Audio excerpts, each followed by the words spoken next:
Bonjour à tous et bienvenue à cette nouvelle édition de la rubrique sport sur World 24. Nous allons débattre sur des actualités football de cette semaine. Et comme d'habitude, je suis avec Madou Anini, notre consultant. Bonjour Madou. Bonjour Monsieur Hospice. J'espère que vous allez bien. Très bien. Je suis très heureux de vous retrouver sur ce plateau encore. Moi de même. Très bien. Alors, on va retrouver tout de suite la régie pour le jingle et on revient tout de suite. 4-3, c'était le score du match aller de la demi-finale de la Ligue européenne des champions entre Manchester City et le Real Madrid. Les hommes de Guardiola se sont imposés au terme d'un match épique. Le Real a donc des chances de renverser City au match retour au Bernabéu ce mercredi. Alors, le questionnaire du jour, Manchester City est-il toujours favori? Merci Monsieur Hospice. Manchester City est toujours favori dans cette Ligue des champions. Et avec le score qui a été soldé 4-3 au match aller, j'espère bien qu'ils vont faire un grand match au retour. Et quand on regarde surtout le système du jeu, c'est-à-dire la composition de Guardiola, le 4-3-3, et contrairement au système du jeu de Carlos Ancelotti, toujours aussi de 4-3-3, j'espère que ça serait un match catégoriquement fou. D'accord, donc Manchester City également favori pour le match retour comme un match aller? Très favori, très favori. D'accord. Et combien de chances vous donnez au Real Madrid? Bon, je donne 40% de chance au Real Madrid. 40% de chance au Real Madrid. Mais sur ce plateau, vous avez dit que Real avait gagné un 3-0 au match aller, mais qu'est-ce qui vous a fait changer de discours? Les joueurs du Real Madrid ont laissé faire à l'Etihad Stadium. Quand on voit le système qu'ils ont produit, le système de jeu qu'ils ont produit à l'Etihad Stadium, ça ne donne pas la confiance de dire qu'ils vont faire un bon match au retour. Mais bon, reste à savoir si Carlos Ancelotti, le coach italien, peut toutefois changer un système de jeu pour pouvoir mettre les pendules à l'heure. D'accord. C'était plutôt repli en défense et après on se base sur Vinicius et Benzema pour jouer les transitions. Mais vous ne pensez pas que c'est plutôt une bonne tactique parce que c'est face à un Manchester City qui marque beaucoup de buts. Déjà, quand vous les attaquez en milieu de terrain, quand vous les pressez, vous serez découvert derrière. Souvent, une équipe qui marque beaucoup de buts, si vous dites que vous allez toujours jouer en défense, vous allez encaisser beaucoup. Donc, il va falloir sortir, faire du jeu, produire le jeu. C'est-à-dire quand vous suivez l'adversaire, au fur et à mesure qu'il joue, donc quand vous mettez dans leur philosophie, ça peut toutefois aller. Ouais, c'est un peu... D'accord. Et est-ce que Ancelotti n'a pas plutôt gagné son pari parce que à la fin, c'est seulement 4-3, un but d'écart qui peut être largement égalisable au match retour? Égalisable au match retour, oui. Quand on voit l'allure de Karim Benzema, surtout cette saison, avec ses 14 réalisations. Ah, moi je ne compte plus, tellement il en marque. Avec ses 14 réalisations en Ligue des Champions, donc j'espère bien que ça serait un match catégoriquement fou des deux côtés. Mais bon, je donne la chance toujours au Real Madrid de se qualifier. D'accord. Est-ce que Benzema peut encore une fois être la pièce maîtresse de cette rencontre retour pour le Real Madrid, bien sûr? La pièce maîtresse, je dirais oui. Actuellement, c'est Karim Benzema, le pilier de l'attaque madrilène actuellement. Quand on voit dans l'attaque, c'est toujours lui qui porte Vinicius Junior et les Asensio qui sont toujours des remplaçants. Ouais, c'est un peu. Donc, il faut toujours donner la confiance à Karim Benzema. Si vous voyez l'autre fois ce qu'il a fait avec Manchester City, il était obligé d'encourager ses coéquipiers. Voilà. D'accord. Déjà, en parlant de Liga, le Barça qui a perdu contre Rayo Vallecano, c'est lui qui vient de faire un match nul. Donc, disons que le Real peut être champion dès ce week-end. Est-ce que ça pourrait être, si jamais ils sortaient champions, ça pourrait être une délivrance, c'est-à-dire vont se dire la Liga s'est déjà pliée, donc on se concentre pleinement sur ce match retour. Tout à fait. Si le Real Madrid arrivait à plier le championnat, c'est-à-dire à le remporter, ça serait catégoriquement un avantage pour les joueurs. Psychologiquement, ça serait un avantage pour les joueurs madrilènes. D'accord. Ouais, d'accord. On espère bien que le Real puisse réagir le mercredi prochain. Un pronostic, comme d'habitude?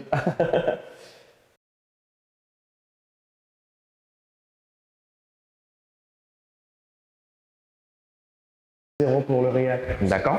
Malgré que vos pronostics ne tombent toujours pas forcément, on espère et on croise les gars. D'accord, on l'espère. Alors, on revient tout de suite après les jingles.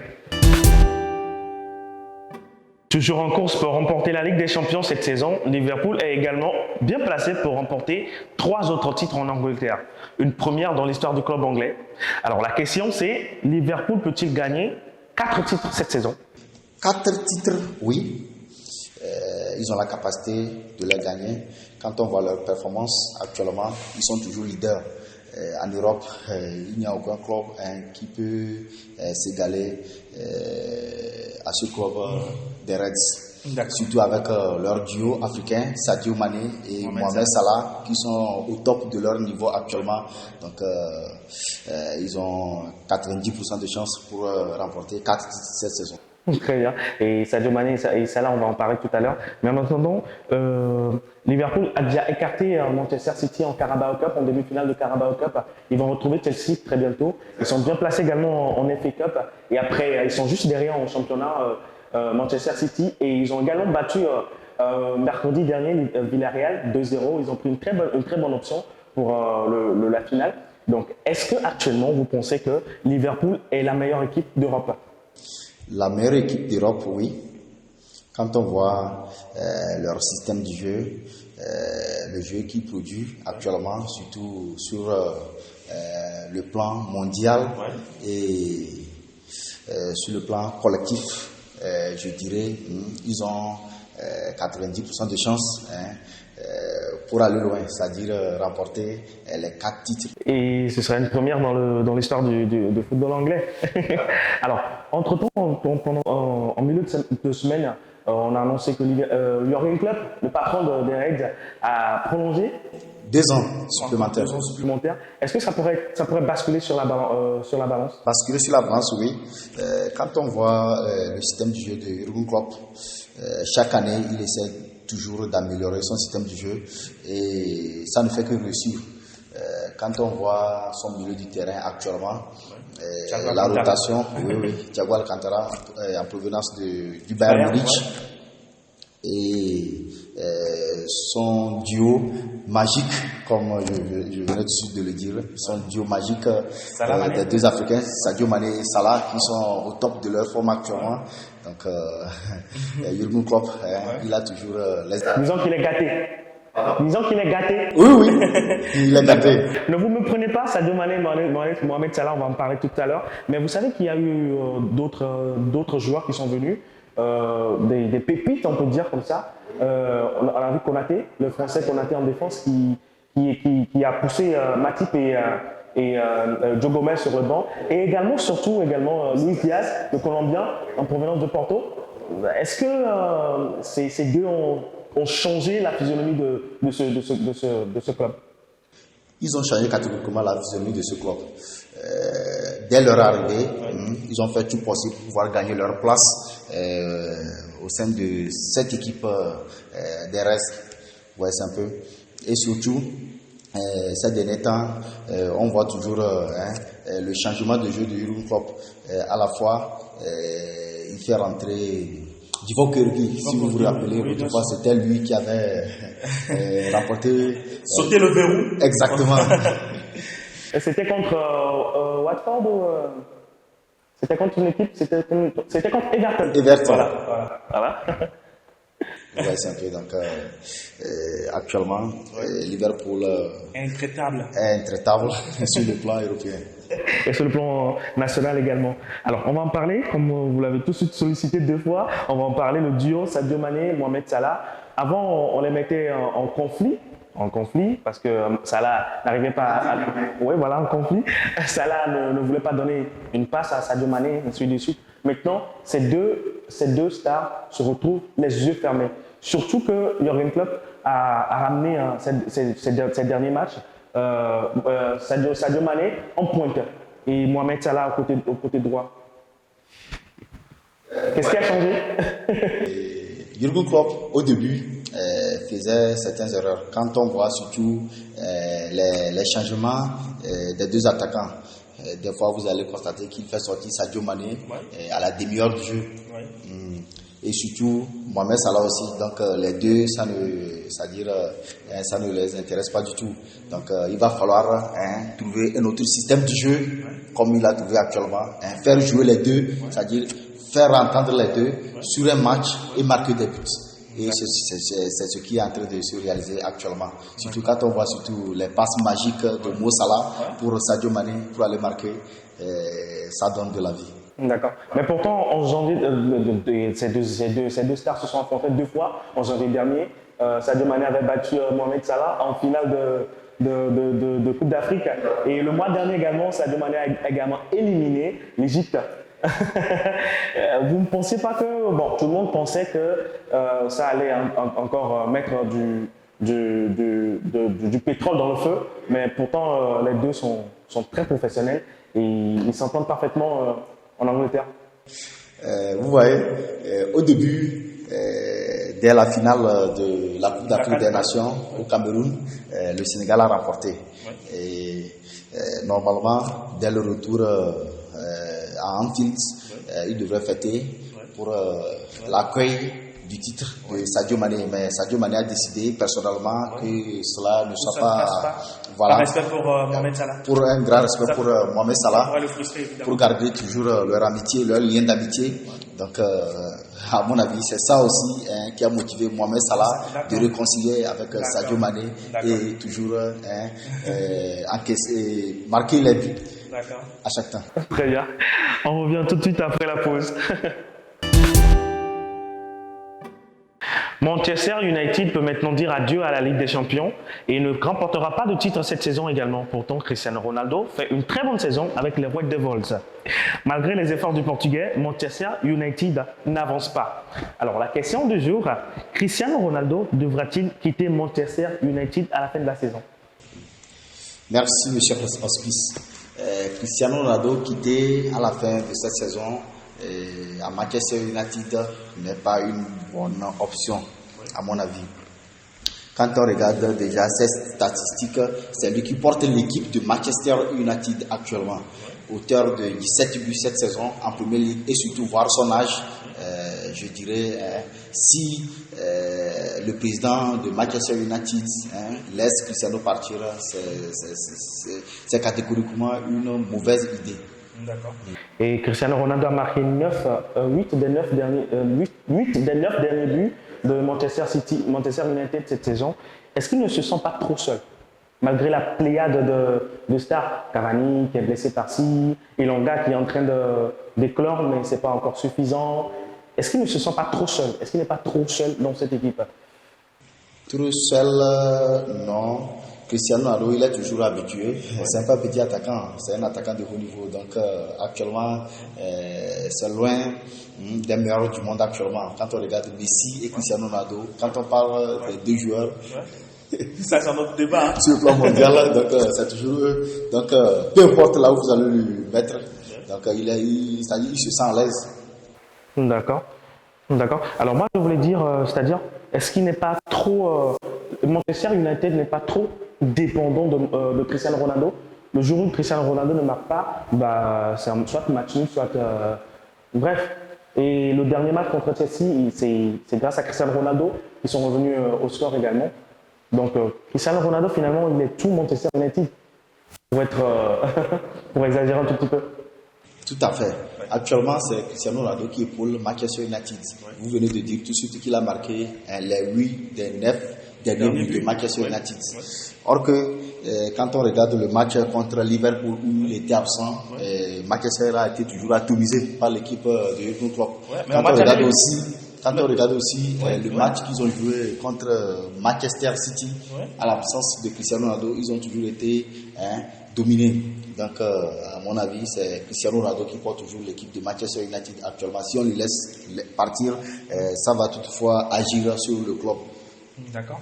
Mais Ten Hag, il sera là la saison prochaine, comme on l'avait dit dans l'édition précédente, il sera là la saison prochaine. Est-ce qu'il va ramener cette pépite de l'Ajax? Est-ce qu'il va changer la physionomie de cette équipe de Manchester United pour que Cristiano Ronaldo puisse s'intégrer également et pour que ça fasse une très bonne équipe, une équipe compétitive en tout cas?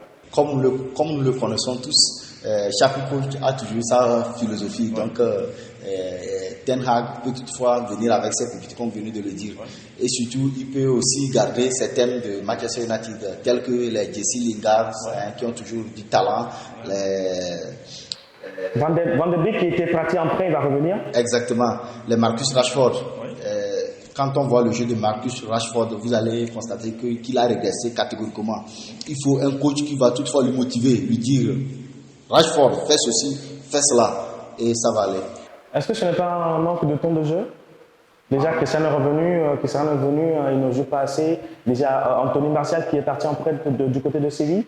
Est-ce que Marcus Rashford, son problème, ce n'est pas un manque de jeu, un manque de temps de jeu? Manque de temps de jeu, non. Quand on voit ses 5 derniers matchs, il est toujours titulaire. Même hier, en la présence de Cristiano Ronaldo, il est toujours titulaire. Donc, manque du temps de jeu. On ne peut pas prendre ça comme argument pour parler de ses faibles performances. D'accord. Et selon certains journalistes anglais et allemands, le Bayern Munich s'est rapproché de l'entourage de Cristiano Ronaldo. Est-ce que vous voyez Cristiano Ronaldo au Bayern la saison prochaine? Surtout que Lewandowski pourrait quitter le club bavarois pour aller au Barça. Pour moi, ce n'est que des rumeurs. Quand on voit surtout la presse allemande actuellement, ils évoquent toujours le nom de Cristiano Ronaldo un peu partout. Alors qu'en Angleterre, ça reste toujours calme. On voit toujours le nom de Cristiano Ronaldo à Manchester United. Ouais, c'est un peu. Évidemment que le Barça est toujours en lice pour recruter Robert Lewandowski. Donc la décision finale, elle proviendra de Cristiano Ronaldo. C'est à lui de décider d'aller jouer en Bundesliga ou de rester en Première Ligue, continuer. Voilà. D'accord. Et donc, de point de vue global, vous voyez plus Cristiano Ronaldo à Manchester United la saison prochaine qu'autre part par ailleurs? Du point de vue global, moi je vois Cristiano Ronaldo rester à Manchester United la saison prochaine. D'accord, même si Manchester United joue l'Europa League, est-ce qu'il pourrait relever le défi? Ou par sur-ego, ou par ego, il pourrait dire non, l'Europa League c'est pas ma compétition, je n'ai pas ce niveau, moi je réussis plus en Ligue des Champions. Est-ce qu'il pourrait avoir ce pressentiment? Pour le moment, on ne peut pas conclure que Cristiano Ronaldo peut aller jouer l'Europa League. Du coup, on n'est pas encore à la fin du championnat d'Angleterre. Il reste 4 ou 3 matchs à jouer. C'est vrai. Et mathématiquement, ils ne sont pas... Et mathématiquement, ils peuvent toutefois créer la surprise à aller jouer la Ligue des Champions la saison prochaine. D'accord. On revient tout de suite après le jingle. Annoncé sur le départ à la fin de la saison, Ousmane Dembélé fait sa meilleure saison actuellement avec le Barça.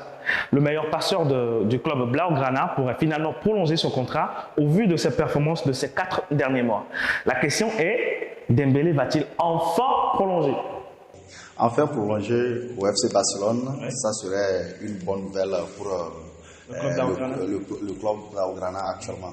Quand on voit surtout le jeu qu'il fournit pour ce club avec l'arrivée d'Aubameyang, l'international gabonais, c'est-à-dire il crée un duo fou et magique au sein du club Blaugrana. Donc ça peut toutefois le motiver à signer un nouveau contrat avec l'équipe du FC Barcelone. D'accord. Disons que Aubameyang était la pièce qui manquait au puzzle, c'est-à-dire depuis qu'Aubameyang est là, comme par chance, il n'est plus blessé, il fait des matchs, il enchaîne des matchs, de très bons matchs, de très haut niveau. Qu'est-ce qui a motivé Ousmane Dembélé finalement? Ousmane Dembélé, c'est l'adaptation. Souvent, quand un joueur revient dans un club, il lui faut un petit temps pour pouvoir maîtriser le jeu du club. Donc, à mon avis, c'est ça aussi qui a aidé Ousmane Dembélé à se maîtriser, surtout sur le plan physique, de ne plus se blesser comme il se blessait avant, surtout dès ses débuts au FC Barcelone. Et surtout l'arrivée d'Aubameyang a surtout motivé Dembélé de reprendre son meilleur niveau. D'accord, mais vous parlez d'adaptation, il est là depuis 2017. Il a déjà fait 6 ans, je crois, au club. Là, c'est maintenant qu'il se sent adapté au club. Oui, oui, c'est maintenant il se sent adapté au club. Quand on voit surtout, vous m'excusez, Lionel Messi du côté du PSG, qui ne marque plus des buts comme il le faisait. Et en Liga, je peux toutefois dire aussi c'est l'adaptation. On sait très bien que Lionel Messi, c'est l'un des meilleurs joueurs du monde. Et arrivé au PSG, le championnat français que nous avions à chaque temps relégué au dernier rang en disant bon, c'est un championnat amateur et actuellement le meilleur joueur du monde est là et ça ne donne rien. Ouais, donc c'est le cas aussi d'Ousmane Dembélé. Quand un joueur vient, il peut toutefois faire 4 ou 5 saisons avant de s'adapter. Donc à quelque part, il lui manquait peut-être les joueurs avec qui il va toujours s'entendre pour pouvoir évoluer. Donc c'est ça, il a eu Ousmane Dembélé, son ancien coéquipier du Dortmund. D'accord. Ce n'est pas plutôt le discours de Xavi qui l'a boosté? Finalement, Xavi insistait déjà, quand Xavi était arrivé, ça coïncidait avec son moment de prolongation. Il faisait tourner Allemagne et son boss. Il voulait signer, il ne voulait pas signer. Il hésite telle somme. Donc finalement, la décision était prise. Il ne va plus jouer. Il va rester dans les tribunes jusqu'à la fin de la saison et il dégage. Mais Xavi a prouvé, c'est-à-dire Xavi a voulu qu'il soit là et il a prouvé, il a déjà rendu la confiance que Xavi avait en lui. Vous ne pensez pas que c'était plutôt Xavi qui poussait, qui l'a rendu beaucoup plus fort? Dire que Xavi l'a rendu plus fort, c'est pas l'argument. Quand on voit son système, c'est-à-dire son plan de jeu, le plan de jeu personnel d'Ousmane Dembélé, qui joue actuellement en concurrence avec Adama Traoré, je peux dire aussi, c'est ça aussi qui est à la base de son évolution. Quand vous jouez et vous voyez que vous avez à côté un opposant derrière, que toutefois vous rattrapez, donc vous êtes obligé d'augmenter vos performances et de toutefois marquer des buts, soit faire des passes décisives pour pouvoir gagner votre temps de jeu au sein de l'équipe barcelonaise. Voilà. Alors on peut dire, après tout cela, on peut dire que Ousmane Dembélé est-ce qu'on peut dire que Ousmane Dembélé est actuellement le meilleur ailier droit au monde? Meilleur ailier droit au monde, non, mais il est parmi les meilleurs ailiers droits au monde actuellement. Mais Xavi ne cesse de le dire. De toutes les façons, pour Xavi, tous ces joueurs sont les meilleurs à leur poste. On peut parler de Xavi, de Gavi. Xavi ne fait que dire cela. Non, exactement. On ne peut jamais doiter la main gauche à sa maison. C'est toujours la main droite. Quand tu as un joueur à ta possession, il faut toujours le qualifier comme ça. Il va toujours donner du bon fruit. Donc, c'est ça, Xavi, il est en train de faire avec Ousmane Dembélé et les autres joueurs. D'accord. Si, par exemple, on supposait que la Coupe du Monde, c'est dans 2 semaines. Et si Deschamps devait faire sa liste, est-ce qu'il pourrait inclure Ousmane Dembélé et même comme titulaire pour le premier match? Automatiquement, il va il y a Kingsley Coman après hein? Je le sais très bien. La concurrence est très rude en équipe de France, vous savez, n'est-ce pas? Je le sais très bien. Actuellement, en voyant le système de jeu et le jeu d'Ousmane Dembélé avec l'équipe du FC Barcelone, surtout, il a 90% de chances d'aller jouer la Coupe du Monde prochaine qui arrive au Qatar avec Didier Deschamps. Si moi j'étais le coach, toutefois, il serait titulaire. D'accord. À moins qu'il a eu une blessure. D'accord, mais on espère qu'il ne va pas se blesser parce qu'on a beaucoup besoin de son talent et du fait qu'il soit ambidestre. Il joue des deux pieds, il joue parfaitement des 2 pieds, il ne s'est pas donné à n'importe quel joueur. Un mot sur l'Olympique de Marseille avant qu'on ne finisse cette édition. L'Olympique de Marseille, je peux dire, c'est un club depuis des décennies qui est toujours considéré comme le meilleur club en Ligue 1. Malgré que le PSG garde toujours son niveau, c'est-à-dire le niveau de remporter la Ligue 1 à chaque année. L'autre fois, ça faisait 10 années consécutives que le PSG remporte la Ligue 1. Donc, je peux dire l'Olympique de Marseille a 90% de chances d'être dans le top 3 de la Ligue 1. D'accord. Donc il pourrait jouer la Ligue des Champions la saison prochaine, c'est ça? Oui. Très bien. Et est-ce que Sampaoli a changé quelque chose dans ce club? Oui, l'arrivée de Sampaoli a motivé complètement les joueurs de l'Olympique de Marseille. Quand on voit son plan de jeu et surtout les joueurs qu'il a fait venir dans ce club, c'est lui actuellement l'homme motivateur de cette équipe de l'Olympique de Marseille. D'accord, donc on peut dire que Sampaoli est un grand coach. Un grand coach, oui. Mais en Coupe du Monde 2018, il nous avait prouvé carrément le contraire. Avec l'équipe d'Argentine. Oui. Qu'est-ce qui n'a pas marché? Vous savez, tenir une équipe nationale, c'est catégoriquement un autre sujet par rapport à un club. D'accord. Quand on voit les performances qu'il a données avec la Libye Céleste, ce sont des performances qui n'ont pas donné totalement du fruit. Surtout avec ces joueurs comme Agüero actuellement, qui est en retraite forcée, et les Di Maria, les Lautaro Martinez et les Léo Messi, qui n'ont pas toujours maîtrisé son système de jeu. Donc c'est ça aussi qui était l'échec de Sampaoli en Albion Céleste. D'accord. Et c'est sur ces mots de Sampaoli qu'on va terminer cette édition. Monsieur Madjou Anini, merci d'être toujours là et j'espère vous revoir la semaine prochaine. Merci Monsieur Hospice. Très bien. Alors, merci à vous tous qui avez suivi cette édition. Portez-vous bien et à la semaine prochaine. Au revoir.